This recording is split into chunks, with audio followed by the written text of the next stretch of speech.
baixar um pouco.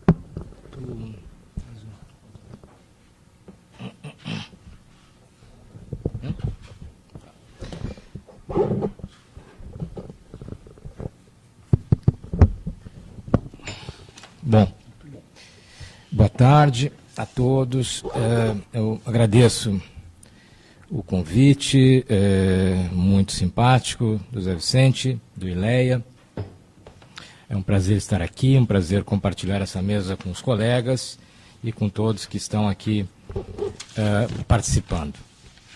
Bom, nós estamos nas vésperas de uma eleição, sobretudo uma eleição presidencial, há outras, né, governadores, etc., mas de uma eleição presidencial muito singular na história recente do país.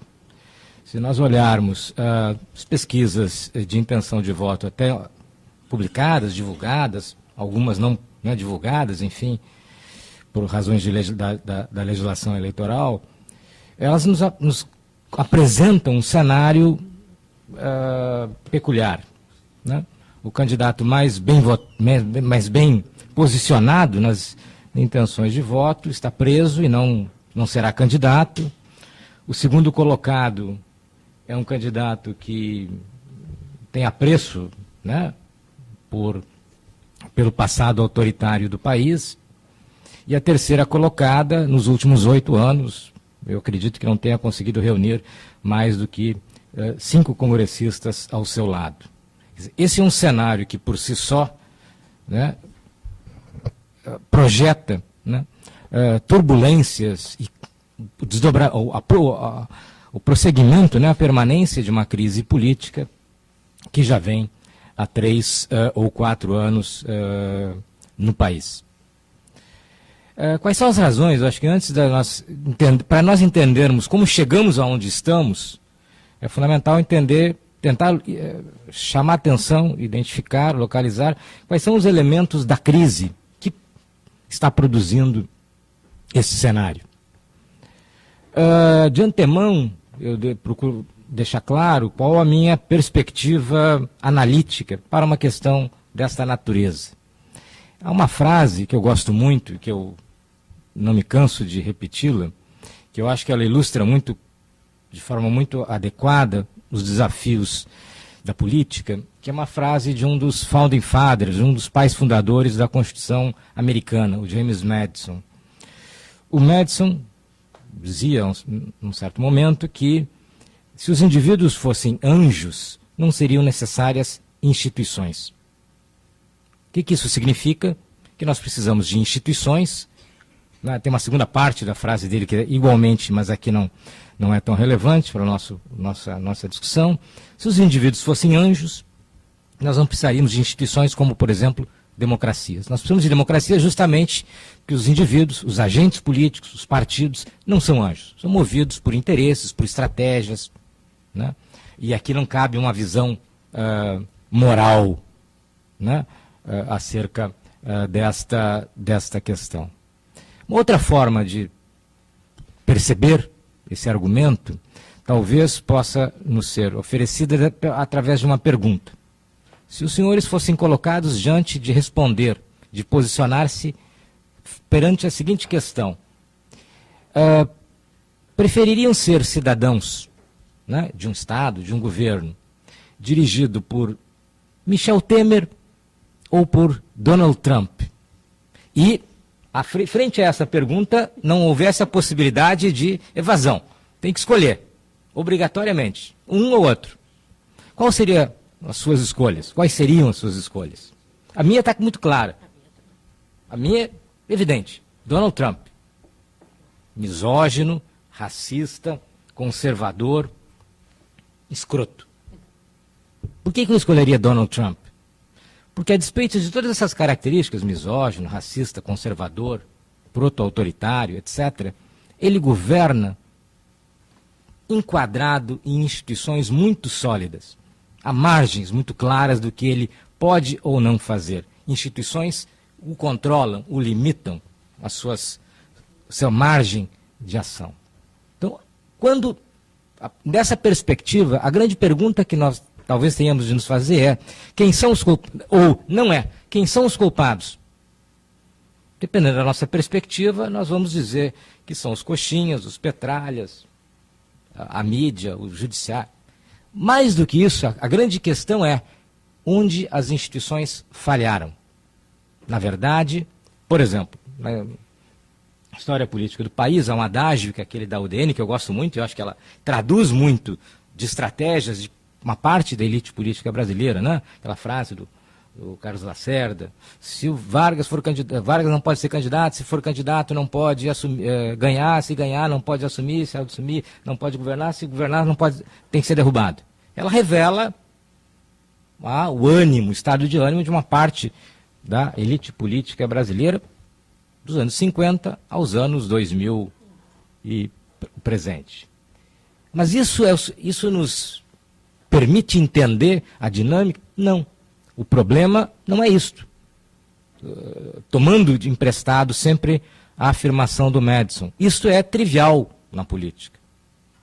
A política nós precisamos de democracia não porque a democracia vai se materializar quando as pessoas forem anjos, todas altruístas. Não, nós precisamos de democracia justamente porque as pessoas não são anjos, né? Porque elas são movidas por estratégias autointeressadas, interessadas no seu grupo, rent-seeking, sei lá o que for. Por isso nós precisamos de instituições que sejam capazes. Desse ponto de vista, a pergunta é onde as nossas instituições falharam. A minha questão é até que ponto as eleições presidenciais desse ano marcam o fim do presidencialismo de coalizão 2.0.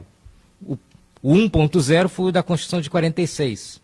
A Constituição de 88 manteve o seu desenho básico e o corrigiu, atribuindo um conjunto de mecanismos e dispositivos ao Executivo para que esse tivesse maior capacidade de governar. As coisas funcionaram num certo momento e deixaram de funcionar posteriormente. Não sei se eu vou saber usar aqui. O Brasil tem, ou teve, sobretudo nas 6 eleições presidenciais entre 1994 e 2014, a convivência de 2 sistemas partidários. Paulo pode me ajudar nesse aspecto, né? Normalmente a gente não conta partidos, não conta número de partidos. Por quê? Porque tem um partido que tem 50 parlamentares, que faz alguns milhões de votos, e outro tem 1, tem 2. Então existe uma fórmula internacionalmente utilizada que chama número efetivo de partidos. 1 sobre o somatório das proporções ao quadrado. E ele nos dá um índice, que é o número efetivo de partidos ou de candidatos, etc. Quando a gente olha as eleições legislativas, a Câmara dos Deputados, esse número está crescendo. Aquele último número está defasado. Eu vi outro dia um cálculo de que ele já estaria em 17. Né? Inversamente, nas eleições presidenciais, após aquele boom de 89, o padrão se consolidou entre 2 e 3. 3 e alguma coisinha, 2 e 9, 3. Né? Ou seja, um padrão mais concentrado e, de alguma forma, mais delineado, definido, enfim, na competição eleitoral. Esse é um aspecto importante. O ponto aqui que eu quero começar é de que as eleições presidenciais no Brasil entre 94 e 2014 produziram estabilidade que permitiu ao país produzir, decidir um conjunto de políticas públicas para todos os gostos, da lei de responsabilidade fiscal a políticas sociais, com estabilidade. Há um cientista político polonês, o Adam Przeworski, que tem uma definição que eu acho excepcional. Diz: democracia é o regime que os partidos perdem eleições. O que isso significa? Que há uma rotina. A única estratégia possível para quem perde é olhar o calendário e dizer: bom, daqui a 4 anos eu volto. Não há outra estratégia possível. Não há possibilidade de virar mesa. Não. Isso é democracia, diz o Przeworski. De alguma forma, as eleições presidenciais entre 94, com resultados diferentes, como todos sabem, entre 94 e 2014, produziram ou foram produzindo alguma coisa nessa direção. Essa estabilidade e esta alternância. E um padrão de consolidação. Quando nós olhamos os partidos, os principais partidos e a sua apresentação nas eleições presidenciais, o que se verifica é que, de um quadro no início do período, em que um grande número de partidos apresentou candidatos, isso vai se decantando a ponto de basicamente restarem dois, PT e PSDB, com eventualmente um terceiro, TPS, PDT, mais para o final do PSB, com a Marina, etc., mas no fim o PSOL quase sempre, desde 2010, mas um quadro que foi se consolidando nas eleições presidenciais. Isso o mesmo pode ser verificado em termos de distribuição de votos e na percepção de que esses dois partidos, PT e PSDB, conseguiram produzir identidades, né, e representar segmentos muito significativos do eleitorado brasileiro, entre 60% e 70%, em alguns momentos mais, quase 90%, como nas eleições de 2006. Ou seja, basicamente a competição eleitoral presidencial, ela foi numa direção de consolidar um modelo de sistema partidário que nesse período de 20 anos, a tendência pelo menos, apontava na direção de um êxito e de uma consolidação. O mesmo quando a gente observa aqueles mapas, né, de distribuição de votos nas eleições presidenciais, a gente pode observar que esses dois partidos estruturaram o voto dos eleitores, basicamente em regiões bem definidas, em segmentos do eleitorado claramente definidos. O PT, com seus candidatos Lula e Dilma, sobretudo nas regiões Nordeste e Norte, e alguns estados do Sudeste, em termos de predomínio, e fundamentalmente no setor, nessas três eleições, né? Os dados pelo menos são delas, 2006, 2010, 2014, e sobretudo nos setores de menor renda, menor escolaridade. O PSDB nas regiões mais sul, sudeste, centro-oeste, setores do eleitorado, segmentos do eleitorado de renda média ou elevada e de maior escolaridade. Isso é representatividade, ou seja, o sistema partidário consegue produzir, consegue, né, se enraizar na sociedade, em segmentos importantes do eleitorado e produzir representação, fazer com que esse se sinta representado. Em outras palavras, o que eu estou falando é de uma história de sucesso, de êxito, né, nesse período de 20 anos. A crise. Como eu disse, eu não vou. A minha estratégia analítica e a minha filiação analítica não é de alguma forma, ver nos indivíduos, nos agentes políticos ou nas forças políticas a causa do colapso de regimes, como, por exemplo, democracias ou de crises políticas. Mas, sobretudo, tentar observar nas instituições quais as peças e engrenagens das instituições que começam a produzir saturação, né? Ou que, de alguma forma, não conseguem funcionar e produzir respostas eficazes ao seu desafio fundamental, que é de assegurar previsibilidade e a estabilidade ao jogo político, à disputa, ao conflito político. Do meu ponto de vista, há três elementos que produziram esta crise e que produziram o cenário com o qual nós vamos nos defrontar nas próximas eleições presidenciais. O grau de fragmentação partidária nas eleições legislativas, eu falei das eleições majoritárias presidenciais, a ampliação das margens de discricionariedade judicial e o deslocamento do eixo gravitacional do eleitorado brasileiro e, sobretudo, do eleitor mediano no país. Eu vou falar muito rapidamente desses três elementos. Quando a gente olha em fragmentação partidária, os dados já estão defasados. O Brasil é o campeão mundial de fragmentação partidária, número efetivo de partidos, nas eleições legislativas federais, eleições para a Câmara dos Deputados. Na última eleição, 2014, o número chegava próximo a 14 partidos efetivos. Os vice-campeões, os belgas, estão numa escala bem inferior, 8, Bósnia, Israel, etc., né? Países relativamente pequenos. Portanto, a escala da fragmentação partidária, que já não é mais essa, que já teria chegado a 17, enfim, né? Não tem comparação em democracias, em poliarquias contemporâneas no mundo.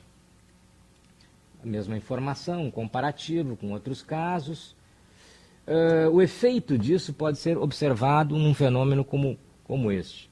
Se nós olharmos em dois períodos democráticos, 46, 64, 86, 88 para cá, né, há um único presidente cujo partido possui maioria unipartidária, que é o Dutra, por conta de idiosincrasias da legislação eleitoral em 46. Ela permitia ao maior partido a obtenção das sobras, das frações na distribuição das cotas proporcionais.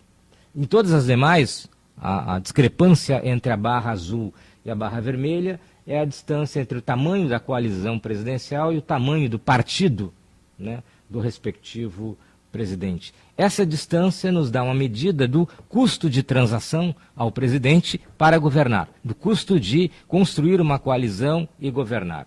A Constituição de 46, o presidencialismo de coalizão 2.0, produziu soluções em relação a isto. Há toda uma literatura no Brasil mostrando como o chamado poder de agenda, um conjunto de mecanismos que a Constituição de 46 não previa e que a de 88 introduziu, deram recursos ao Executivo de governar, medidas provisórias, áreas de iniciativa exclusiva, etc., e de gerir as suas coalizões. Qual é o problema da fragmentação partidária? São dois, pelo menos. Algo que um cientista político britânico, eu acho, Bingham Powell, não sei se britânico ou americano, o Powell chama de clareza de responsabilidade, o custo de informação para o eleitor discernir cada partido e o que ele faz no governo ou não, ele é governo, ele não é, eu gosto do governo, eu quero que quem está no governo continue. E aí eu preciso saber, por exemplo, se o PMDB do Rio Grande do Sul é governo ou é oposição, lá no governo Dilma, por exemplo, né? Ou se o PR, o Solidariedade, o PRB, enfim, chama custo de clareza de responsabilidade, a possibilidade que eu tenho de discernir. Todo mundo conseguiu, nesse período, discernir o que é o PT, o que é o PSDB. Está no governo, está na oposição. Eu estou contra o governo, então eu vou votar no PSDB. Eu gosto do governo, eu vou votar no PT. Mas e o resto? O chamado centrão, afinal de contas. Quer dizer, o custo para o eleitor, sobretudo o eleitor mediano, discernir, afinal, as responsabilidades da sua representação. E o segundo é os custos de manutenção de coalizões majoritárias, que foram sendo incrementadas e que são maiores em condições, por exemplo, como as coalizões petistas de Lula e Dilma, que são coalizões ideologicamente descontínuas, né? Da direita à esquerda, custos maiores. O segundo problema é da discricionariedade judicial.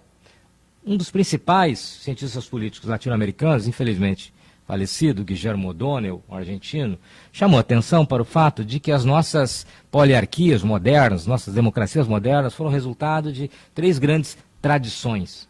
Uma republicana, por exemplo, materializada no judiciário, na impessoalidade perante a lei, na isonomia, na ideia de separação entre público e privado. Uma dimensão democrática, materializada na ideia da maioria, né? Processo de decisão a partir da vontade da maioria, e uma dimensão liberal traduzida na toda a tradição de direitos e garantias individuais. Democracias foram, em composições químicas diferentes, combinações dessas três tradições. O problema é que elas foram combinações, algumas mais para um lado, mais para outro. As democracias anglo-saxãs têm uma tradição muito mais liberal do que do que democrática, talvez. Democracias foram mais tardias, etc. Mas, ao fim e ao cabo, foram combinações dessas três tradições. O ponto no Brasil é que, de alguma forma, há um conflito entre uma tradição republicana, digamos assim, plasmada pelo judiciário, e valores, direitos e garantias democráticos e liberais. Direitos e garantias individuais e o princípio de que a maioria governa. Há um artigo muito revelador que eu lhes recomendo, para quem não teve oportunidade ainda de ler, chamado A Razão Sem Voto, do ministro Luiz Roberto Barroso. Eu não vou conseguir ler aqui todos os trechos, eu pretendia ler, mas está muito longe. Mas eu vou tentar chamar atenção para alguns aspectos.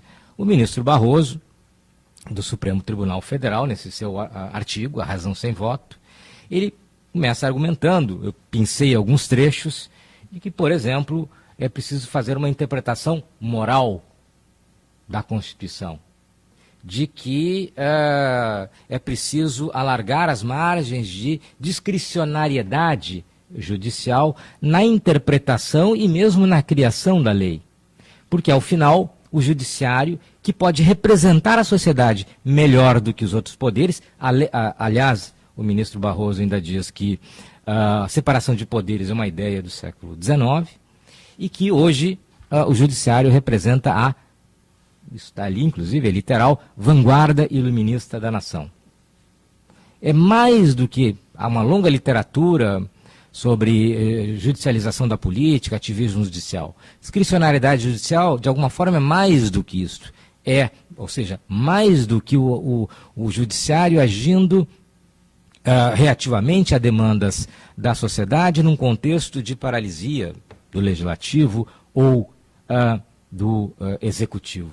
É o judiciário chamando para si a função de vanguarda iluminista e de produção normativa dentro da sociedade. E isso tem implicações que eu acho que a sociedade e as instituições políticas brasileiras provavelmente levarão anos, talvez décadas, para botar esse pessoal para dentro de novo da caixinha.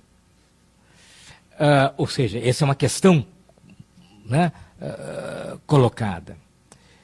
A terceira é a seguinte: é um humilde e modesto cientista político aqui da URGS, em novembro de 2010, logo alguns dias após a vitória da presidente Dilma na eleição de 2010, fez um prognóstico de que havia em curso uma virada conservadora no país. A Marta Hett, junto com uma outra autora que agora não sei lembrar do nome, Araújo, publicou ano passado um artigo muito interessante perguntando se o Brasil estaria se tornando um país mais conservador. A leitura final da Marta Hett é mais otimista, ela acha que não, mas ela apresenta 2 dados de uma pesquisa que são, eu diria, bastante reveladores. O primeiro nem tanto. O primeiro pergunta às pessoas se elas concordam com gastos sociais, né, que envolvem áreas como saúde, educação, etc. E como é previsível, mais de 80%, independente da faixa de renda, vai dizer que sim. Perguntar, né, todo mundo concorda que tem que investir em saúde, educação, etc. No entanto, quando a pergunta é a questão chave, né, a questão que demarca uma política fiscal redistributiva ou liberal, que é, afinal, você concorda em aumentar impostos para financiar programas de transferência de renda? Os dados mostram uma inflexão a partir, sobretudo, de 2013, 2014, que não deve ser subestimada. Por exemplo, entre os mais pobres, a linha superior, mais pronunciada, mais forte, mostra uma queda de 20 pontos percentuais entre 2013 e 2014, entre os mais pobres, de concordância com essa afirmação. Isso não é pouco. Isso é uma mudança, né, que tem um significado na competição política, no país de relevo, né? Muito provavelmente isso esteja associado, possa ser compreendido a partir do chamado teorema do eleitor mediano, formulado, entre outros, pelo Anthony Downs. Qual é a ideia? Democracia se pauta, em sobretudo eleições majoritárias presidenciais, pela decisão da maioria. Por exemplo, o presidente eleito é aquele que obtém 50% mais um dos votos, no primeiro ou no segundo turno. Portanto, sabermos, mais ou menos, onde está o mediano, né, na distribuição do eleitorado, nos dá uma pista capaz de entender as suas motivações, predisposições, etc. A chamada teoria do eleitor mediano afirma o seguinte: quando a renda do mediano ou a renda mediana é inferior à renda média, isso implica que o mediano, aquele eleitor decisivo, tem uma inclinação, depende de informação, depende de uma série de fatores, mas ele tem uma inclinação a apoiar propostas redistributivas, propostas que impliquem aumento de taxação, com consequente priorização orçamentária de programas sociais, né? Isso parece ser o que acontece no Brasil, sobretudo no início dos anos 2000, se observarmos as duas linhas, que é uma diferença entre renda média e renda mediana. O grande paradoxo é que, como resultado de próprias políticas redistributivas, a renda mediana sobe. Isso aconteceu não só no Brasil, como aconteceu, por exemplo, nos países europeus que conheceram o welfare state. A renda mediana sobe e ela aproxima-se da renda média, o que faz com que o indivíduo comece a pensar: por que eu devo continuar financiando programas sociais se eu já posso comprar no mercado um plano privado de previdência, botar meu filho numa escola privada, etc, etc. Ou seja, o ponto aqui é de que há uma mudança ao longo desse período, por N fatores, da própria distribuição do eleitorado no país. Finalmente, para encerrar, então, três elementos, né, da crise: a fragmentação, a discricionariedade judicial e o deslocamento do eixo gravitacional do eleitorado. Para encerrar, finalmente, os playoffs de 2011. Né? 2 semifinais, só que esse campeonato tem uma particularidade. As regras, como alguns campeonatos de futebol também, tem regras idiosincráticas e, eventualmente, os 2 finalistas podem sair de uma mesma chave. Isso aí não está, essa possibilidade não está eliminada. Né?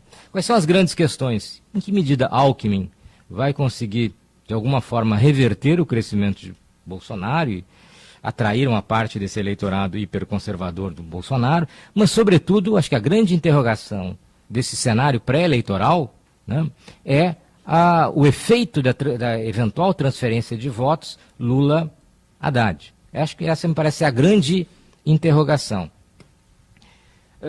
Nós não temos muitas referências para responder isso aí. Né? Para além de wishful thinking, ou seja, do desejo contra ou a favor, a gente tem que tentar olhar, né, no que a gente tem de referências, de experiências, de dados, etc., para ver o que nós podemos estabelecer em termos de padrões. Eu acho que há 3 grandes referências de transferência de votos em eleições presidenciais recentes. O primeiro caso é o caso do Sapo Barbudo, 1989. Termina o primeiro turno. Para quem não era nascido, que eu imagino que seja a grande maioria aqui, não se lembra, foram vários dias de um processo interminável de contagem, porque o voto era manual, né, era escrito na época, com uma tensão justamente entre apoiadores de Brizola e de Lula, porque eram os 2 candidatos que disputavam uma vaga no segundo turno contra Collor, e imediatamente a decisão, acho que ele não era governador ainda do Rio, né? Não me lembro, enfim, Leonel Brizola manifesta seu apoio ao Sapo Barbudo. É uma frase que ele vai dar: é preciso que as elites engulam o sapo, então agora vai ser o Sapo Barbudo. E o efeito da transferência de votos é absolutamente impressionante. O Brizola havia feito 2 impressionantes votações no Rio Grande do Sul e no Rio de Janeiro, na casa de 70% em cada um desses estados, e a transferência é quase automática. Por exemplo, no Rio de Janeiro, o Lula havia feito 11% dos votos no primeiro turno e faz 72% no segundo turno. Né? E no Rio Grande do Sul havia feito entre 6% e 7% e faz 69% no segundo turno. Ou seja, em massa, os votos brizolistas foram transferidos para Lula. Eu acho que isso, de alguma forma, compreende-se, sobretudo, entendendo um pouco a mística, né, do carisma do Brizola, e o carisma exclusivamente pessoal do Brizola. Um outro caso que nós poderíamos talvez trazer à luz é o das eleições de 2006 e da interface entre as eleições presidenciais e as eleições estaduais. Lula vence, talvez seja a sua principal vitória eleitoral, a de 2006, vence em 20 estados, mais o Distrito Federal, e nesses 20 estados, os candidatos por ele apoiados, ou seja, que ele vai lá, que estão no seu palanque, vencem em 8 estados, 40%. Né? Depois, em 2010, Dilma vence em 15 estados, e desses 15 estados, os candidatos da sua coalizão são vitoriosos para governos em 8 estados. Numa coalizão que já tinha, ainda não tinha em 2006 e terá em 2010, o PMDB com o nosso Michel Temer. Um outro caso de transferência é o de 2010. É mais próximo, todos lembram, todos conhecem. Em torno de 2 anos antes das eleições, o presidente Lula começa a sinalizar a sua sucessão em torno da então ministra Dilma Rousseff. ela começa a aparecer em torno de um ano antes nas pesquisas, e eu acho que ela vai ultrapassar e chegar à primeira posição, se eu não estou enganado, em meados de 2010, terminando vencendo no segundo turno. Nesse caso, é preciso considerar alguns aspectos. Até que ponto essa é uma transferência pessoal? É a mulher do Lula, como ficou a expressão, ou é uma transferência que está fortemente baseada no que a literatura chama de voto retrospectivo, avaliação de governo. O governo, naquele momento, estava no seu pico de tudo, né? De avaliação positiva, crescendo a taxa chinesa, a economia crescendo a taxas chinesas, etc, etc. Tanto é verdade que a eleita presidente Dilma, que convenhamos, cujo carisma, né, não é exatamente o seu forte, um ano depois, já no governo, ultrapassará as próprias taxas de aprovação apresentadas anteriormente pelo presidente Lula. Ou seja, o que me parece sugerir, indicar, que na verdade havia um forte componente, para além dos aspectos pessoais de um e de outro, enfim, um forte componente plebiscitário naquela eleição, né? E que a estratégia do PT consegue de modo muito eficaz explorar e canalizar. Ou seja, era um julgamento de um governo muito positivamente avaliado e a sua continuidade através da candidata ungida pelo presidente Lula. O que isso nos permite dizer? Que transferência de votos é um terreno que a gente ainda não conhece muito. Os casos são poucos, diversos e complexos, e atravessados por outros fatores, federalismo em 2006, o brizolismo em 89, o julgamento de governo em 2010. Portanto, de alguma forma, as pesquisas têm mostrado que, quando perguntados, né, aos eleitores de Lula se votariam no candidato por ele indicado, em torno de 1/3 afirma positivamente que sim. Tudo isso produz um cenário, eu acho que de grande incerteza e, mais ainda de incerteza, eu diria, em que as principais forças políticas, sobretudo o PT, talvez estejam trabalhando com uma margem de risco que eu não sei se a cautela a indicaria nesse contexto, nesta conjuntura, né? De qualquer forma, nesse cenário, nos playoffs e nas possibilidades de candidatos eventualmente vitoriosos, eu acho que o mais provável, né, é a continuidade da crise política ainda por um tempo que provavelmente não seja curto e não seja breve. Bom, basicamente é isto. Obrigado pela atenção de vocês.